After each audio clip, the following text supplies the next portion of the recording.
Lovely. Thank you very much. Good evening, good morning. A short, simple paper to bring us home to the break. So I'm presenting on some research that I'm conducting with my colleagues, Amanda Krause and Solange Glasser.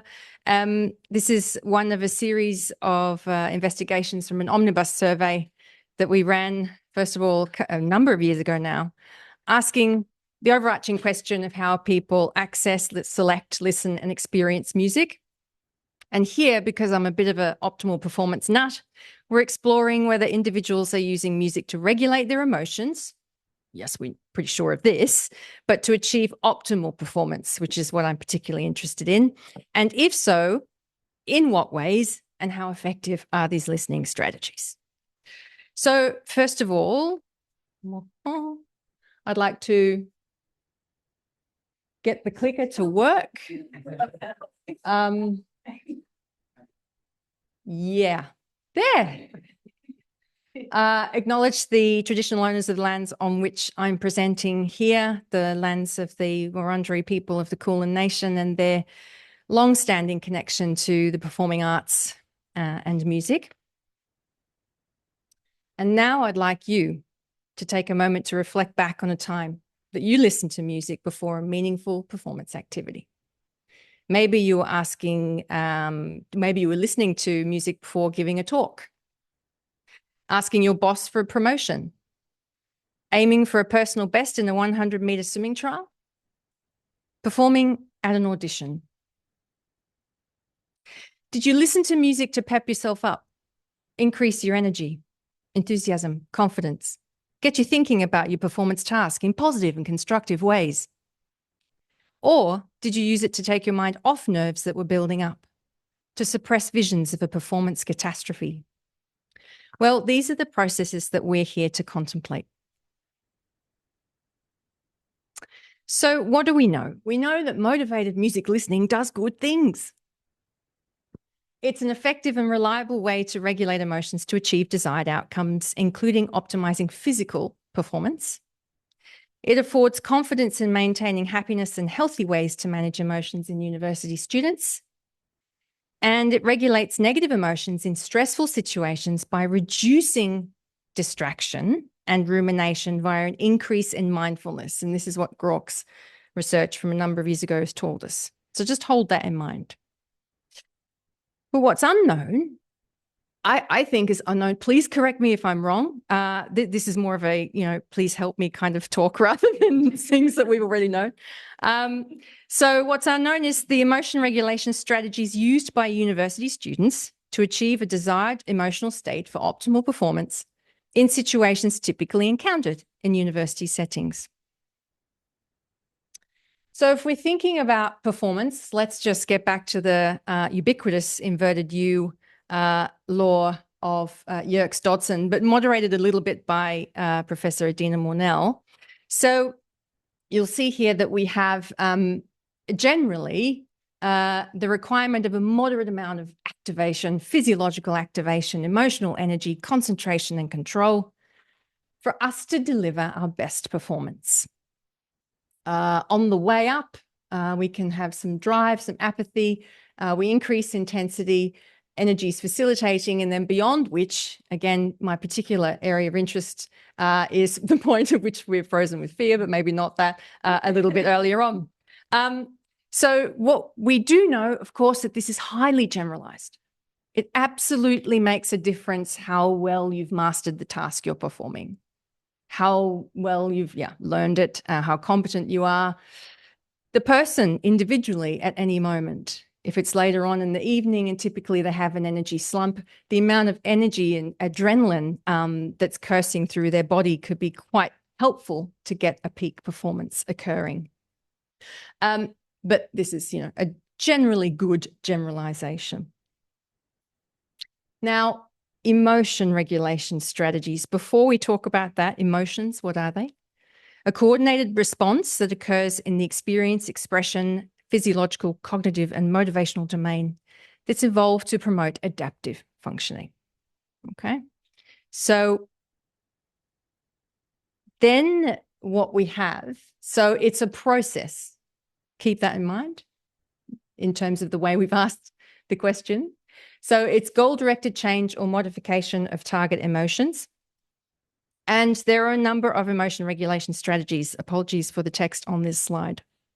So we have 7 strategies that we've tested in this research.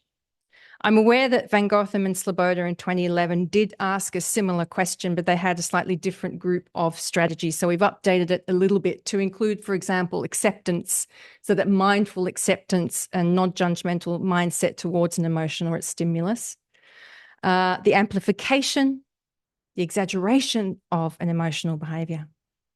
Cognitive reappraisal, or previously rational thinking, to reinterpret the meaning attached to an emotion or stimuli.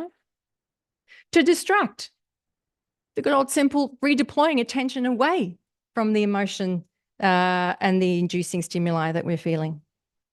To ruminate, potentially previously this was introspection by Sloboda's work, but I'm not quite sure, where we're focusing attention on a target emotion or associated stimuli. We're suppressing how we express that emotion visibly, and we might socially share. So that has been investigated before. Now, typically, oh my God, do you know who the examiner is today? I'm freaking out. Are you freaking out? Yes, I'm freaking out. Okay, that sort of stuff. Okay, which we know really does drive up anxiety, for example, before a music performance, because that's also what I particularly love. Okay, so where does music fit in?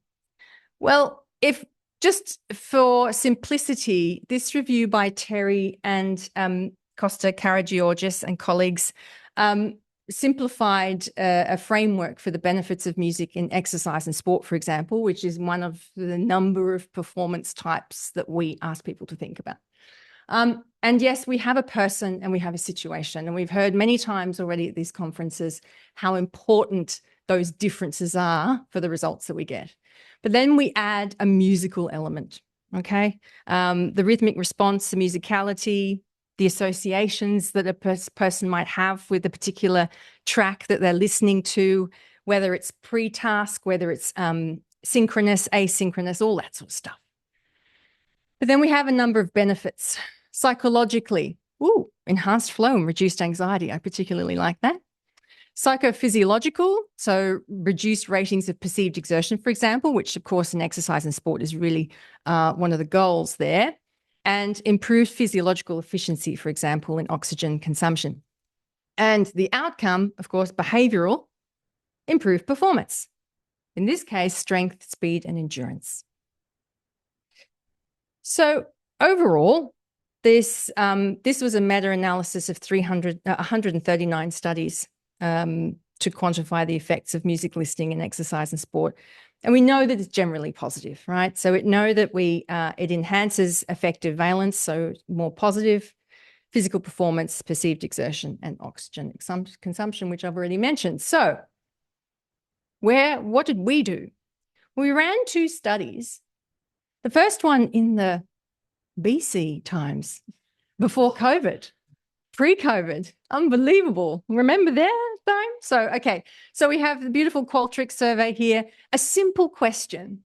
Please think about a recent situation in which you wanted to optimize or enhance your performance, such as an important oral presentation, exam, audition, or sporting competition. There's a lot of different types of performance in that question. So prior to the performance, did you listen to music to increase positive emotions such as confidence? Did you listen to music in order to reduce negative emotions such as performance anxiety? 5-point Likert scale. Then they answered a question of which emotion regulation strategy was your primary strategy that you used at that point and how effective was it? So we had a whopping great 304 university students through the research experience program at Psychological Sciences complete the study. And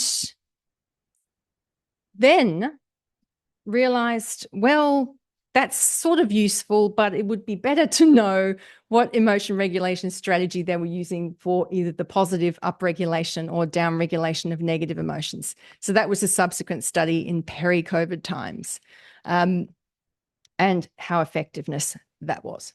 So, great. Okay. So The simple question is, yes, individuals are using music to regulate their emotions to achieve an optimal performance. You might think, well, we knew this. Well, most of the research that we've considered so far is, are they using music to regulate emotions? But this extra element was for an optimal performance. So yes, they are doing this. Study 1, where we grouped positive and negative emotional regulation. Something not too surprising. So distraction and amplification were coming up neck and neck pretty much in terms of the primary strategy. And there was a difference in the effectiveness rating that was significant, but I'm not going to make too much of that because the follow-up study, there was no significant difference in effectiveness.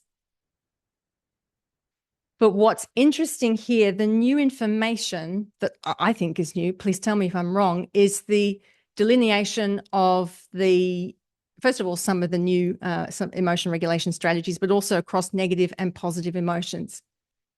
You can see the distractions coming up trumps here. Oh God, I used that word. Oh, I'm sorry. Is it the 4th of July? Oh, it is actually. Oh, sorry. Tish, thank you. So yes, it was the most common in music listening research across the board. That is distraction. But that's been investigated in negative affect, not positive affect. Why do people want to distract themselves to upregulate positive emotion? I don't know.